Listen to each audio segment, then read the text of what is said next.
Let's be real for a second. You've been told that squats, bench press, and deadlifts are non-negotiable if you want to build muscle.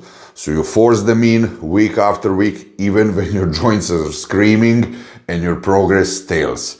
But here's what nobody's telling you. You can build an impressive physique without needing every so-called must-do lift. Today, I'm breaking down the 7 best exercises for building mass and how to choose the ones that actually fit your body so you can grow without beating yourself up. By the way, my name is Boris Kish. I'm a licensed IFBB coach and a professional nutritionist with a background in the super heavyweight division at over 220 pounds on stage, which is over 100 kilograms. I'm 193 centimeters tall, which is 6'4". Welcome to my channel. Let's start with number 1, and that is squat pattern for the legs. And I have to tell you honestly, when I was building the huge legs in my career, I was forcing squats, right?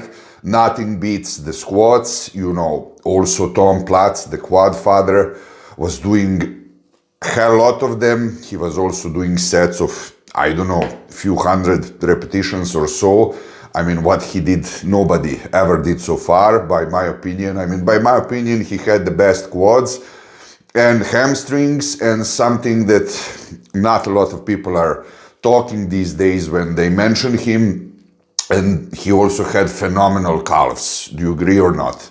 But I also, want to tell you that, you don't have to be obsessed by doing squats only. It's not like you will not develop huge quads if you do something else. Do you understand? You can also do back squat, front squat, gable squat, leg press, honestly my favorite now when I'm 42, hack squat, split squat. Personally, as I told you, I lean forward the leg press because there I have full control. I can add much more weight, I can personally go heavy and I don't have to worry about unnecessary joint stress because, when I was younger, I really felt huge pain in my knees because I'm a tall guy and I was always a heavy guy. And the point of this video and of my honest presentation is, for example, do I have an ego trip right now when I don't do squats a little bit? That I feel that I'm not going to progress as much as if I would be doing them? Yes, but is it necessary to do them? Unless, as I said, you are fighting for IFBB Pro title and to win World Championship and IFBB Pro Show? Absolutely not. I know guys who had huge, properly developed legs, but by doing only leg press, So if you cannot do them, if you had any injury, pain that is, disabling you from doing that, you absolutely don't have to do them. That's the point. And of course, if you want to level up your training, I've created 3 completely free training splits that you can get. Click the link below, join my coaching newsletter, and I'm going to send them straight away to your email. Number 2 is the hinge pattern, hamstrings and glutes. And honestly, I'm sorry, just had my dinner. Nothing beats the deadlifting, right? When you do proper deadlifts, if you know how to do the form correctly, you have that everywhere on the internet. I don't have to show. If you want me to show, I can make videos about that as well.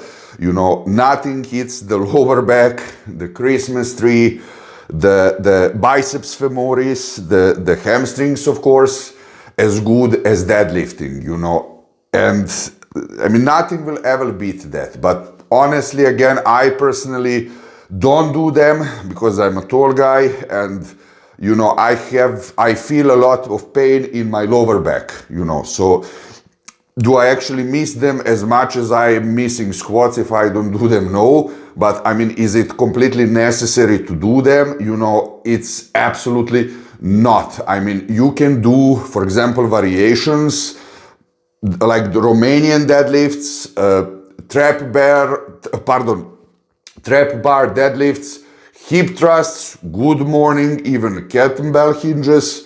You know, as I said, I mean, personally, I really like reverse hypers. You know, I feel safe there. I can hit my hamstrings and glutes, you know, like really hard with a lot of contraction, with a lot of muscle mind, you know, connection, while taking stress completely off my lower back. Of course, so can you. And that's, for my personal opinion, a really smart trade-off. And of course, if you found this helpful, do me a favor and hit that like and subscribe button for more real, no fluff fitness advice, and I'll really appreciate it. Number 3, we will go to horizontal press, the chest.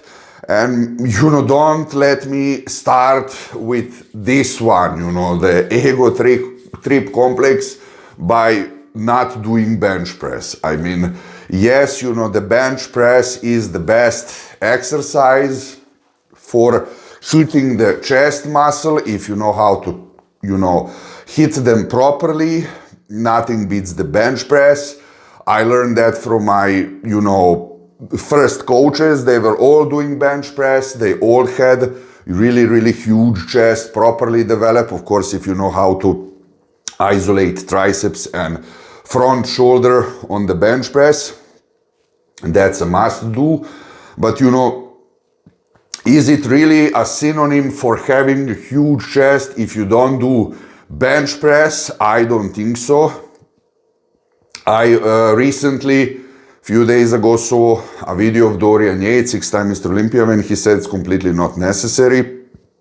You know, to be completely honest with you, I don't do it anymore now with 42. I had some micro injury around month, 2 months ago, even made a video about that. I mean, it really freaked me out. And then one, you know, a video popped out on my YouTube homepage.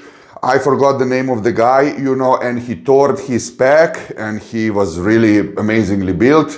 And he said, you know, he will not be able to train the upper body properly for the next 6-7 months, you know. And I was thinking, you know, I feel that my body, my chest is signaling me that I don't have to force the bench press as I was forcing it when I was in my 20s.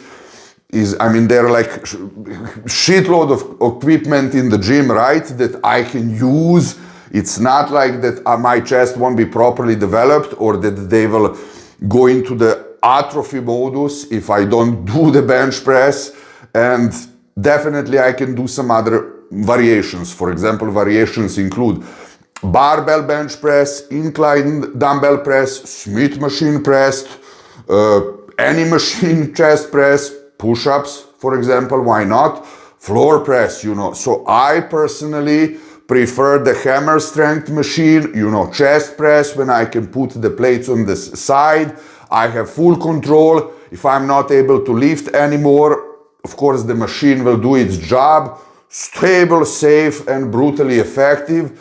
And honestly, I saw some training, you know, from the Jay Cutler, who said by himself that, you know, his chest was lacking a little bit when he, you know, stepped on the Mr. Olympia stage. He found a way how to develop the chest properly, and I saw that he was doing a lot of hammer strength machines, you know. He was not forcing bench press like a maniac, you know.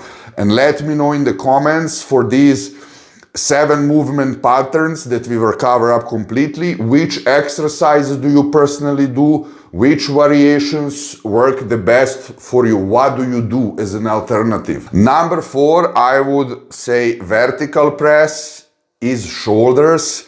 Did I build, you know, when I was on staff, when I was younger, huge shoulders by doing, you know, how can I say, overhead presses. Yes, it was my favorite exercise when I was young. I did it for years, but it's also very demanding on the shoulders, you know. Right now I choose much smarter options, and this doesn't mean only if you are as old a dinosaur as I am. Even if you are younger, you know, your shoulders will be grateful later on. I mean, it's not necessary, you know, that you do that movement. For example, dumbbell shoulder press or machine press, for example, give me much more natural movement path. I have full control of the radius, less joint stress, and honestly the same simulation, and also the lateral raises when I'm doing them. They're all honestly my favorite, you know. So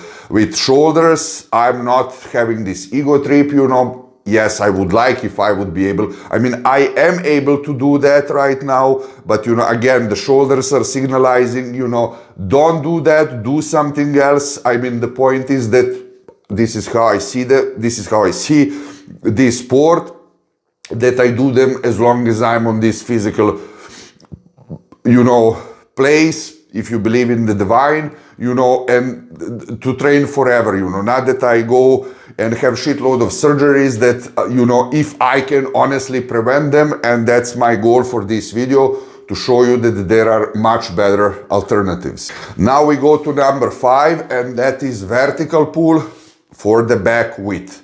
You know, so pull-ups, for my personal opinion, nothing beats the pull-ups. Let's say it like that. You know, the pull-ups are the best for back development. I mean, can you do it on the machine? Yes, you know, but I'm going to tell you what I do. I mean, in the gym where I go, there is like a pull-up machine. You can put some weights, because, you know, right now I'm training without a training partner. And can I do even now with my weight that is a little bit less than 130 kilograms, in really decent shape with abs, let's say 8 proper reps, almost, but they're not going to be as clean as if I was, let's say, contest ready with 15 kilos less, okay, maybe even more, maybe less, I'm not sure. I put in some quality size since the last contest, but that's not the topic. Let's not go off topic, you know. The point is that I don't want to risk, you know, that, for example, after the exercises, my biceps stays up on the machine, up on the, if I do that without the machine. So on the machine, for example, I start with 30 kilos add-on, then 20 kilos, and I can do, honestly, the clean repetitions with I can do the clean 8 repetitions. If I put 10 kilos of weight, that's around 20 pounds, right? And I don't have to focus, you know, on injury, and I don't have to, you know, cheat to do the proper movement. And if you have this machine, you know, this exercise is, you know, the best. If you have somebody who can help you, that's also a great option. I mean, do you have to do pull-ups? No, you can also do, you know, any kind of exercise on the machine. So this is not a must-have, but it's also a proper, you know, solution how to do pull-ups with assistance that you don't damage yourself. Number 6, I would add a little bit of carbs, right? I mean, of course, if you want a complete physique, that's this video about. I mean, you cannot ignore calves, you know. I was honestly thinking, shall I do 5 necessary, you know, exercises or 7? This is why I decided better 7. I mean, calves are a must-have, you know. I would suggest seated calf raises. You can also do standing, but seated are much more safer, you know.